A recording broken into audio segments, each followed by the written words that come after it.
Ating malaman, ating malaman, ang kanyang kalooban.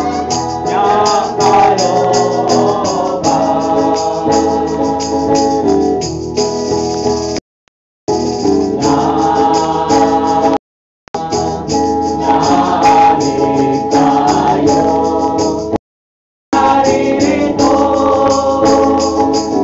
kami at ating puso. Sila ating tanggapin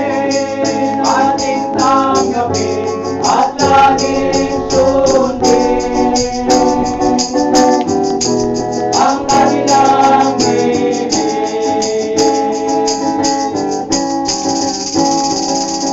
Sila ating tanggapin at laging sundin ang kanilang hiling.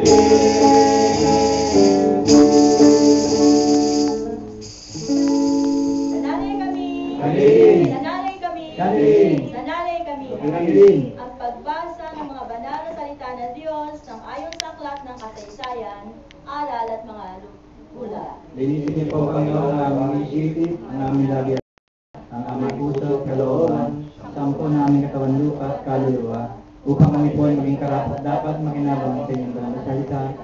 Luwalhati po sa inyo, Panginoon. Magpula tayo sa ating Brother Edward Cabrera David.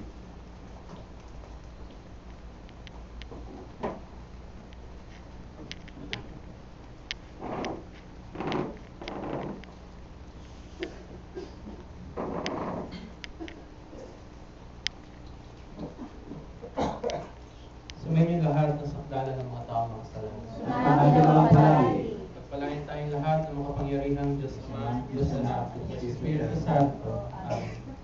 Refuge of sinners, refuge of peccatorum vobiscum. Et cum spiritu, Perfect peace be with you all. and always with us. Sananay kami. Amen. Sananay kami. Amen. Sananay kami. Amen. You are my Valentine. Be it unto us, our Mother God, Good morning and good day to all of us. same to us.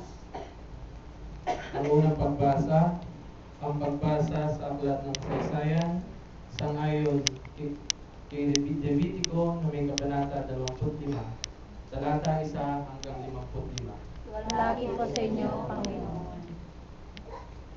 Ang taong sabatiko.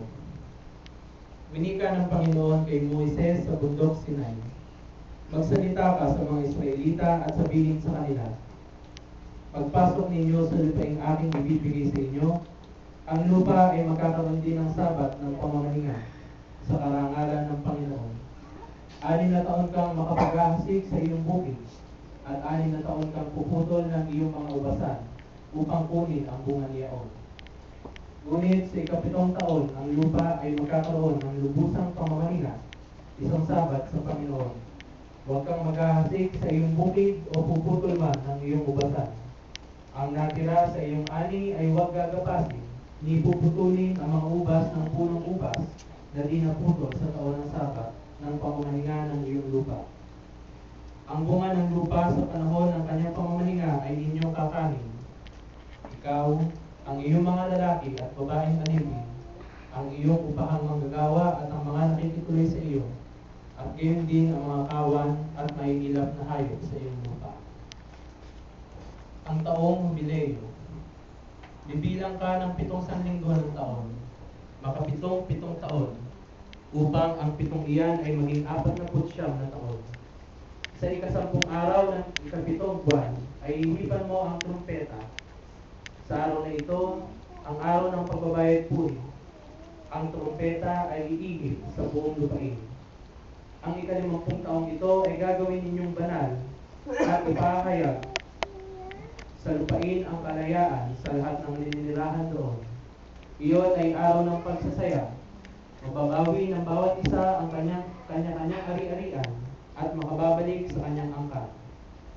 Sa 50 taong ito ay huwag kayong maghahasik, ni gagapas ng natirang trigo, ni mamumulot ng mga ubas sa mga dinaputlang punong ubas. Yayamang ito ang hubileyo na magiging banal sa inyo, ang kakanin ninyo ay yaong kusang tumutubo sa bukid. Sa taong ito ng hubileyo ay babalik ang bawat isa sa inyo sa kanya-kanyang ari-arian. Kaya kung magbibili ka ng anumang lupain sa iyong kapwa o may bibilhin ka sa kanya, ay huwag kayong magdayaan. Bibili ka ng lupain sa iyong kapwa batay sa bilang ng mga taon magmula sa huling hubileyo. At gayon din batay sa bilang ng mga taon ay magbibili siya ng mga ani sa iyo. Kung marami ang mga taon, mataas ang halaga. Kung kakaunti ang mga taon, kakaunti rin ang halaga. Sapagkat ang talagang ipinagbibili sa iyo ay ang bilang ng mga pag-aani. Huwag kayong magdayaan, kundi matakot ka sa iyong Diyos, sapagkat ako, na Panginoon, ang inyong Diyos. Tuparin ninyo ang aking mga batas at ingatang sumunod sa aking mga tuntunin nang kayo'y mapanatag na manirahan sa lupain. Ang lupa ay magbubunga at magkakaroon kayo ng masaganang pagkain upang manirahan kayo roon ng matiwasay. Kaya huwag ninyong itatanong, ano ang aming kakanin sa 7 taon kung hindi kami maghahasik o gagapos ng ani? Ipagkakaloob ko ang ganyang mga pagpapala sa inyo sa 6 na taon upang magkaroon ng sapat na ani sa loob ng 3 taon. Sa pag-asik ninyo sa 8 taon ay kakain pa rin kayo ng dating ani. At kahit na sumapit ang 9 na taon, sa pagdating ng pag-aani, ay kakain pa rin kayo ng dating ani. Ang pagbabawi ng dating ari-arian. Ang lupain ay hindi pinagbibili ng habang panahon, pagkat ang lupain ay akin, at kayo ay mga dayuhan lamang at nakikituloy sa akin. Kaya sa lahat ng dako ng bayan na inyong aariin ay ipahintulot ninyong matubos ang lupain. Kung ang isa sa iyong mga kababayan ay maghirap at ipagbili ang kaunti niyang ari-arian, ang kanyang malapit na kamag-anak ay may karapatang tubusin ang ipinagbili ng kanyang kamag-anak. Kung ang taong iyan ay walang kamag-anak na makatutubos ng kanyang lupain, ngunit nagkaroon ng sapat na yaman upang muling bilhin iyon sa kanyang pangalan, ibabawas niya sa halaga ang bilang ng mga taon mula sa pagbibili noon at sa kabayaran kung ang kulang sa pinagbilhan niya upang sa gayon ay mabawi ang dati niyang ari-arian. Subalit kung wala siyang sapat na kayamanan upang tubusin ang kanyang lupain, ang anumang ipinagbili ay mapapasa bumili hanggang sa taon ng humileyo. Ang panahon na iyon ay maging malaya at mabalik sa dating may-ari. Kapag nagbili ang isang tao ng bahay sa isang bayang may muog, siya'y may karapatang bilhin uli iyon sa loob ng 1 taon magmula ng ipagbili iyon. Subalit kung ang ganyang bahay sa bayang may muog ay di tinubos pagkalipas ng 1 buong taon, iyon ay mapapasa bumili at sa kanyang mga inapo. Hindi na maaaring bawiin sa kanya sa hubileyo. Subalit ang mga bahay sa mga nayon na walang muog ay hindi maituturing na sakop ng bukiring nasa palibot. Ang mga ito ay matutukos kahit anong panahon, at sa taong hubileyo ay magiging malaya sila. Sa mga lungsod na Levitiko, ang mga Levita ay laging magkakaroon ng karapatan na tubusin ang mga may bahay sa mga bayang pag-aari nila. Alinmang bahay sa nayon ng mga Levita sa kanilang lungsod ay pinagbili at di natutubos ay pakakawalan sa taong hubileyo, sapagkat ang mga bahay sa nayon ng mga Levita ay kanilang sariling pamana sa gitna ng mga Israelita. Gayon din, ang lupaing pinagpapastulan na sakop ng kanilang mga lungsod ay hindi maipagbibili. Iyon ay laging mananatiling aring pamana nila. Kung ang iyong kapatid ay maghirap at maghikahos sa piling mo, tulungan mo siya na waring isang dayuhan at nakikituloy sa iyo, upang siya'y mabuhay na kasama mo. Huwag kang kukuha sa kanya ng patubo o pakinabang, kundi alang-alang sa pagkatakot sa Diyos, ay patirahin ang iyong kapatid sa iyong piling.